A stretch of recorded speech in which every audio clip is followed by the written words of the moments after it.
ಕನ್ನಡ ಭಾಷೆ ಬೇಕಾ ಬೇಡ ಎನ್ನುವುದು ನಮ್ಮ ಪ್ರಶ್ನೆ.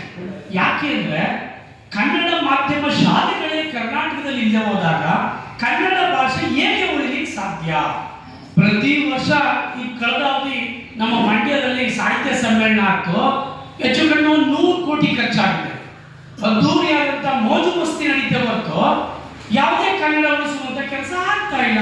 ಪ್ರತಿ ವರ್ಷ ನೋಡ್ತಾ ಇದ್ದಾರೆ. ನಾವು ಕಳೆದ ಸಾರಿ ಹಾವೇರಿ ನೋಡಿದ್ರೆ ಮಿನಿಮಮ್ 50 ಕೋಟಿ ಖರ್ಚು ಮಾಡ್ತಾರೆ. ಅದೇ 50 ಕೋಟಿನ ಒಂದು ಶಾಲೆಗೆ ಕೊಟ್ಟು ಆ ಶಾಲೆಯನ್ನು ಅಭಿವೃದ್ಧಿಪಡಿಸಿ ಕನ್ನಡ ಶಾಲೆಯನ್ನು ಅಭಿವೃದ್ಧಿಪಡಿಸಿದಾಗ ಕನ್ನಡ ಮಾಧ್ಯಮ ಶಾಲೆ ಅಭಿವೃದ್ಧಿ ಆಗ್ತದೆ. 30 ವರ್ಷ ಆಗಿದೆ. 1995 ಮೇ ತನಕ ಅನುದಾನ ಕೊಟ್ಟಿದ್ದಾರೆ ಕನ್ನಡ ಶಾಲೆಗೆ. ತದನಂತರ ಒಂದೇ ಒಂದು ಶಾಲೆಗೆ ಅನುದಾನ ಕೊಟ್ಟಿಲ್ಲ. ಈ ಶಾಲೆ ಯಾವುದು? ಆ ಶಾಲೆಯನ್ನು ನಡೆಸ್ತಾ ಇರುವಂತವರು ಕನ್ನಡದ ಅಭಿಮಾನದ ಮೇಲೆ, ನಾವು ಕನ್ನಡವನ್ನು ಈ ರಾಷ್ಟ್ರದಲ್ಲಿ ಉಳಿಸಬೇಕು, ಈ ರಾಜ್ಯದಲ್ಲಿ ಬೆಳೆಸಬೇಕು ಅನ್ನುವಂಥ ಅಭಿಮಾನದ ಮೇಲೆ ಅವರ ಮನೆ ಮಠಗಳನ್ನ ಮಾಡ್ಕೊಂಡು ಇವತ್ತು ಶಾಲೆಗಳನ್ನು ನಡೆಸ್ತಿದ್ದಾರೆ. ಇನ್ನು ಅಲ್ಲಿ ವೇತನ ಇಲ್ಲದೆ ಏನ ಶಿಕ್ಷಕರು ಮುಂದೊಂದು ದಿನ ನಮಗೊಂದು ಒಳ್ಳೆಯ ಜೀವನ ಸಿಗಬಹುದೇನೋ, ಸರ್ಕಾರ ಅನುದಾನ ಕೊಟ್ಟಾಗ ನಮಗೊಂದು ಒಳ್ಳೆಯ ಸಂಬಳ ಸಿಗಬಹುದೇನೋ ಅನ್ನೋ ದೃಷ್ಟಿನಲ್ಲಿ ಜಾತಕ ಪಕ್ಷಿಯ ಶಿಕ್ಷಕರು ಕಾಯ್ತಾ ಬಹಳ ಮಂದಿ ನಿವೃತ್ತಿಯನ್ನು ಹೊಂದಿದ್ರು. ನಾನು ಕೂಡ 30 ವರ್ಷ ನಿರಂತರ ಶಾಲೆಯಲ್ಲಿ ಕೆಲಸ ಮಾಡಿ 20 ವರ್ಷಗಳ ಸುದೀರ್ಘ ಹೋರಾಟ ಮಾಡಿದ್ದೇನೆ. ಬೆಳಗಾವಿ, ಬೆಂಗಳೂರು ಸುದೀರ್ಘ ಹೋರಾಟವನ್ನು ಮಾಡಿ ಮೊನ್ನೆ ಜೂನಲ್ಲಿ ನಾನು ರಿಟೈರ್ಡ್ ಆದೆ. ಆದ್ರೂ ಇವತ್ತು ಯಾಕೆ ಬಂದಿದ್ದೇನೆ ಅಂದ್ರೆ ಇದನ್ನು ನಂಬಿಕೊಂಡಂತ ಇನ್ನೂ ಬಹಳಷ್ಟು ಮಂದಿ ಶಿಕ್ಷಕರ ನೋವು ಈ ಹೋರಾಟದ ಹಿನ್ನೆಲೆಯಲ್ಲಿದೆ.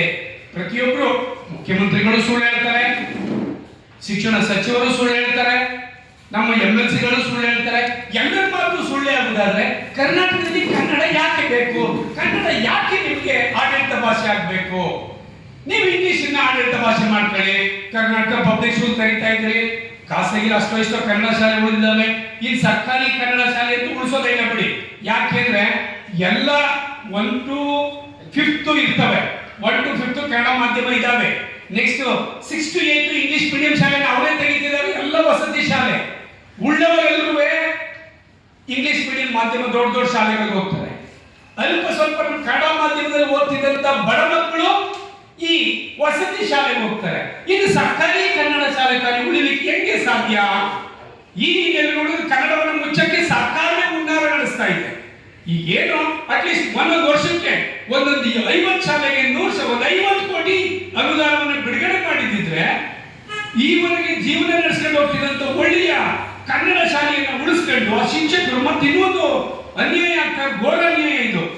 ಆ ಕನ್ನಡ ಶಾಲೆಗೆ ಹೋಗೋ ಮಕ್ಕಳು ಕಡುಬಡ ಮಕ್ಕಳು.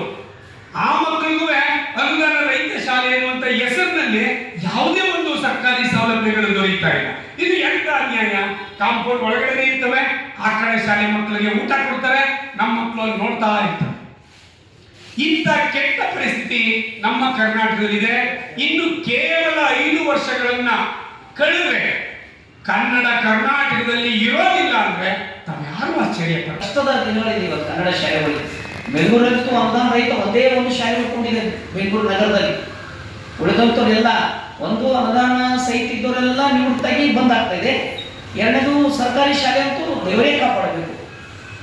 ಹಾಗಾಗಿ ಮಾತೆತ್ತರೆ ಪ್ರತಿ ವರ್ಷ ಇವತ್ತು ಕಲ್ಯಾಣ ಕರ್ನಾಟಕದ ಬೋರ್ಡಿಗೆ 5,000 ಕೋಟಿ ಕೊಟ್ಟಿದ್ದಾರೆ.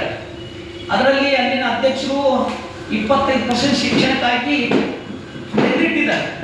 ಆದರೆ ಶಿಕ್ಷಣಕ್ಕಾಗಿ ತೆಗೆದಿಟ್ಟಿದ್ರೆ ನೀವು ಏನು ಮಾಡ್ತೀರಿ, ನಮ್ಗೆ ಅನುದಾನ ಕೊಡ್ರಿ ಅಂದ್ರೆ ಅವ್ರು ಸುಮಾರು 6,000 ಶಾಲೆ ಸೋರ್ತವೆ, ನಾವು ರಿಪೇರಿ ಮಾಡ್ಬೇಕಂತ ಹೇಳ್ತಾ ಇದ್ದಾರೆ. ಇದು ಯಾವ ಲೆಕ್ಕ ನಮಗಂತೂ ತಿಳಿತಾ ಇಲ್ಲ. ಸೊ ಹಾಗಾಗಿ ಇದು ಕನ್ನಡ ಭಾಷೆಗೆ, ಕನ್ನಡ ಅಸ್ತಿತ್ವಕ್ಕೆ ದೊಡ್ಡ ಪೆಟ್ಟಾಗಿರೋದು ಇವತ್ತು ಸರ್ಕಾರದ ಕನ್ನಡ ವಿರೋಧಿ ನೀತಿ. ಸೊ ಇದನ್ನು ಧಿಕ್ಕರಿಸಿ ನಾವೇನಪ್ಪ ಅಂದ್ರೆ ಶಿಕ್ಷಣ ಸುಧಾರಣೆ ಆಗಬೇಕು, ಶಿಕ್ಷಣ ನಮ್ಮ ಹಕ್ಕು. ಹಾಗಾಗಿ ಶಿಕ್ಷಣ ವ್ಯವಸ್ಥೆ ಸರಿಯಾಗಬೇಕಂತ ಆಗ್ರಹಿಸಿ ನಾಳಿನ ಫ್ರೀಡಂ ಪಾರ್ಕ್ದಲ್ಲಿ ನಾವು ಧರಣಿ ಮಾಡ್ತೇವೆ.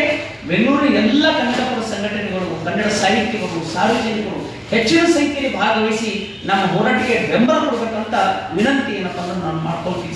ಸಂದರ್ಭದಲ್ಲಿ 1ರಿಂದ 4ನೇ ತರಗತಿಗೆ ಅನುಮತಿ ಇರಲಿಲ್ಲ. ನೇರವಾಗಿ ಶಾಲೆಗೆ ಬಂದು 5ನೇ ತರಗತಿ ಹೋದಾಗ ನೀವು ಬಿಒರಿಗೆ ಒಂದು ಲೆಟರ್ ಕೊಟ್ಟು, ಸರ್ ನಾವು ಶಾಲೆ ನಡೆಸ್ತಾ ಇದ್ದೇವೆ 5 ವರ್ಷ ಅಂದಾಗ ಅವ್ರು 1ರಿಂದ 5ನೇ ತರಗತಿಗೆ ಅನುಮತಿ ಕೊಡ್ತಾ ಇದ್ರು. ಆದ್ರೆ ಇವತ್ತು ನಾವು ಸಣ್ಣ ಶಿಶು ಬಂದಿರ ಇಂಗ್ಲಿಷ್ ಹೇಳ್ತೀರ LKG UKG ತೆಗಿಯಕ್ಕಾಗಲ್ಲ ಸರ್.